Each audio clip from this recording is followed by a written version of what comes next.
ഏവർക്കും ട്രാവൽ വൈൻസിൻ്റെ പുതിയൊരു വീഡിയോയിലേക്ക് സ്വാഗതം. പണ്ടൊക്കെ നമ്മൾ സ്കൂളിൽ പഠിക്കുന്ന സമയത്ത് ടൂർ പ്ലാൻ ചെയ്യുമ്പോൾ സാറന്മാർ ആദ്യം പറയുന്ന പേരാണ് കന്യാകുമാരി. അന്ന് ഏതപ്പാ കോതമംഗലം എന്ന രീതിയിൽ എട്ടും ദിക്കും അറിയാതെ കന്യാകുമാരിക്ക് നമ്മളിൽ പലരും സ്കൂളിൽ നിന്ന് ടൂർ പോയിട്ടുണ്ടല്ലേ. അതേ കന്യാകുമാരിയിൽ എങ്ങനെ എഫക്റ്റീവായിട്ട് ഒരു ദിവസം സ്പെൻഡ് ചെയ്യാമെന്നുള്ളതാണ് ഈ വീഡിയോയിൽ വിവരിക്കുന്നത്.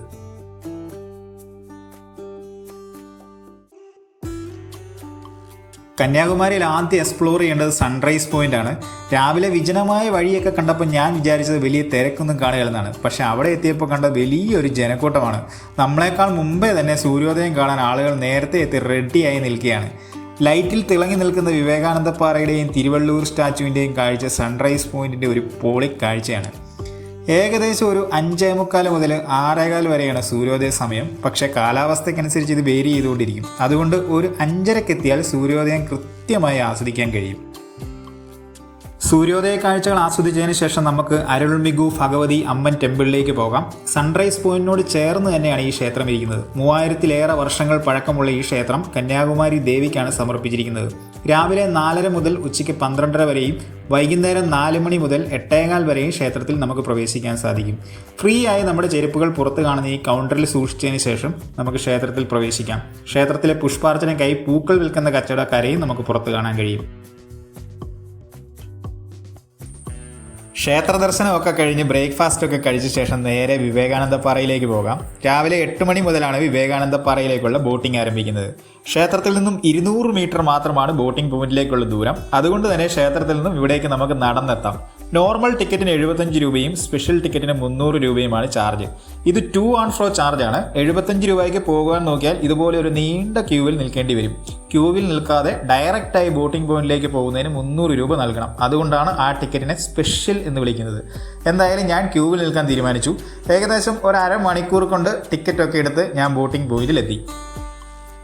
ബോട്ടിൽ കയറുന്നതിന് സ്ത്രീകൾക്കും പുരുഷന്മാർക്കും സെപ്പറേറ്റ് ക്യൂ ആണ്. ലൈഫ് ജാക്കറ്റൊക്കെ ഇട്ട് എല്ലാവരും സെറ്റായപ്പോഴേക്കും ബോട്ട് എടുത്തു. നമ്മൾ സൺറൈസ് പോയിന്റിൽ നിന്ന് കണ്ട വിവേകാനന്ദ പാറയുടെയും തിരുവള്ളൂർ സ്റ്റാച്ചുവിൻ്റെയും അടുത്തേക്കും എല്ലാ ബോട്ട് നീങ്ങി. അങ്ങനെ ഒരു 5 മിനിറ്റ് കൊണ്ട് ബോട്ട് വിവേകാനന്ദ പാറയിലെത്തി. ലൈഫ് ജാക്കറ്റൊക്കെ ബോട്ടിൽ തന്നെ വെച്ച ശേഷം നേരെ ചെന്നപ്പോൾ കണ്ടത് വേറൊരു നീണ്ട ക്യൂ ആണ്. വിവേകാനന്ദ പാറയിൽ കയറുന്നതിന് 30 രൂപയാണ് എൻട്രി ഫീ. അങ്ങനെ എൻട്രി ഫീ ഒക്കെ എടുത്ത് സെക്യൂരിറ്റി ചെക്കപ്പിനൊക്കെ ശേഷം നേരെ പാറയുടെ മുകളിലേക്ക് നടന്നു കയറാം. പാറയുടെ മുകളിൽ വിവേകാനന്ദ സ്വാമിയുടെ മണ്ഡപം കാണാം. മണ്ഡപത്തിൽ ചെരുപ്പ് അനുവദനീയമല്ല. അതുകൊണ്ട് തന്നെ ഫ്രീ ആയി മണ്ഡപത്തിൻ്റെ താഴെയുള്ള കൗണ്ടറിൽ ചെരുപ്പ് ഏൽപ്പിച്ച ശേഷം നമുക്ക് മുകളിലേക്ക് പോകാം. കടലിലെ പാറയിൽ സ്ഥിതി ചെയ്യുന്ന ഈ വിവേകാനന്ദ മെമ്മോറിയൽ നല്ല ഗംഭീര കാഴ്ചയാണ്. 1970-ലാണ് വിവേകാനന്ദ സ്വാമിയുടെ ബഹുമാനാർത്ഥം ഈ സ്മാരകം നിർമ്മിച്ചത്. ഈ സ്മാരകത്തിൻ്റെ ഉള്ളിൽ സ്വാമിയുടെ വെങ്കല പ്രതിമയുണ്ട്. പക്ഷേ ഇതിനുള്ളിൽ ക്യാമറ അനുവദനീയമല്ല.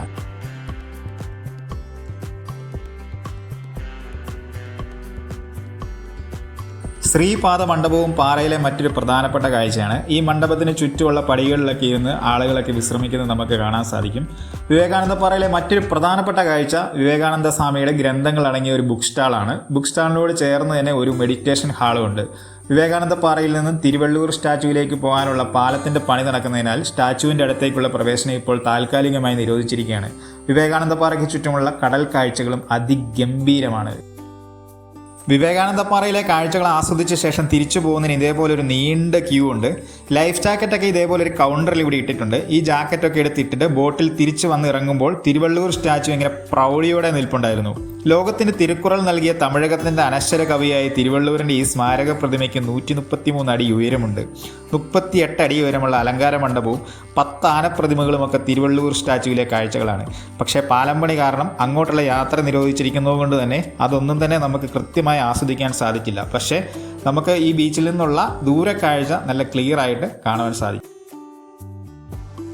വിവേകാനന്ദ പാറയിലെ ബോട്ടിങ്ങിന് ശേഷം നമുക്ക് നേരെ ഷോപ്പിംഗ് ഏരിയയിലേക്ക് പോകാം. ബോട്ടിംഗ് പോയിന്റിനോട് ചേർന്ന് തന്നെയാണ് ഷോപ്പിംഗ് ഏരിയ. ഇവിടുത്തെ കടകളിൽ കൊല്ലും വിലയൊക്കെ ഇവർ പറയും. പക്ഷെ നമ്മൾ എത്രത്തോളം പേശുന്നുവോ അത്രത്തോളം വില കുറച്ച് സാധനം നമ്മുടെ കൈ കിട്ടും. നല്ല ഭംഗിയായി അലങ്കരിച്ച കരകൗശല സ്റ്റാളുകൾ ഷോപ്പിംഗ് സ്ട്രീറ്റിന് ഒരു പ്രത്യേക ഫീല് നൽകുന്നുണ്ട്. കോട്ടൺ സിൽക്ക് സാരികളൊക്കെ നല്ല വിലക്കുറവിൽ ഇവിടുന്ന് വാങ്ങാം. ശംഖുകളുടെ വിവിധ രൂപങ്ങൾ എല്ലാവരും ഒന്ന് ട്രൈ ചെയ്ത് നോക്കേണ്ട ഒരു ഷോപ്പിംഗ് പോയിന്റാണ്.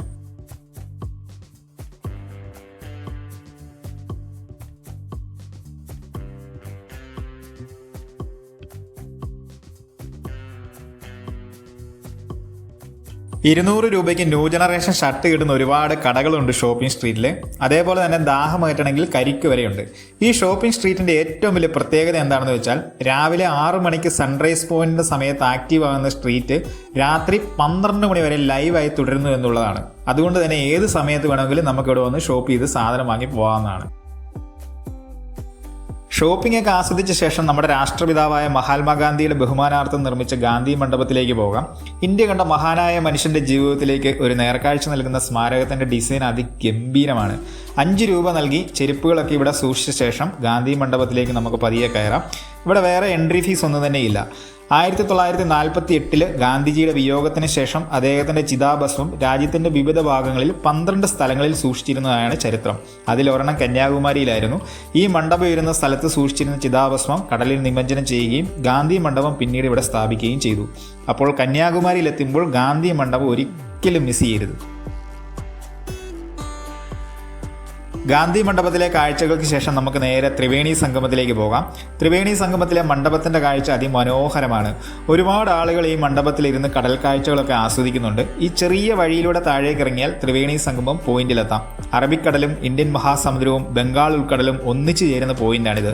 ഈ മീറ്റിംഗ് പോയിന്റ് ഹിന്ദുമത വിശ്വാസികൾ വളരെ പവിത്രമായി കാണുന്നു. ഇവിടെയുള്ള വെള്ളത്തിന് ആത്മാക്കളെ വിശുദ്ധീകരിക്കാൻ കഴിയുമെന്ന് വിശ്വസിച്ച് ചിതാഭസ്മം നിമജ്ജനം ചെയ്യാറുണ്ട്. അതേപോലെ തന്നെ ത്രിവേണി സംഗമത്തിൽ ഒരുപാട് ആളുകൾ കുളിക്കുവാനും എത്താറുണ്ട്.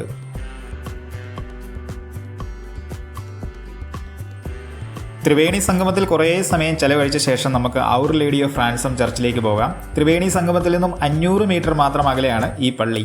153 അടി ഉയരമുള്ള ഈ പള്ളിയുടെ ഗോതിക് ശൈലിയിലുള്ള വാസ്തുവിദ്യ കൊണ്ട് തന്നെ പള്ളിയുടെ കാഴ്ച അതിമനോഹരമാണ്. പരിശുദ്ധ കന്യാമറിയത്തിന് സമർപ്പിച്ചിരിക്കുന്ന ഈ ദേവാലയത്തിൻ്റെ ഉള്ളിലെ ശാന്തതയും ചൈതന്യവും ഒന്ന് വേറെ തന്നെയാണ്. 13,000-ലധികം ആളുകൾ ഈ ഇടവകയിലുണ്ടെന്നാണ് അറിയാൻ കഴിഞ്ഞത്.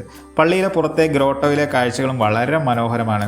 എല്ലാ ദിവസവും രാവിലെ 6 മണിക്ക് ഇവിടെ വിശുദ്ധ കുർബാനയിൽ പങ്കെടുക്കാൻ സാധിക്കും.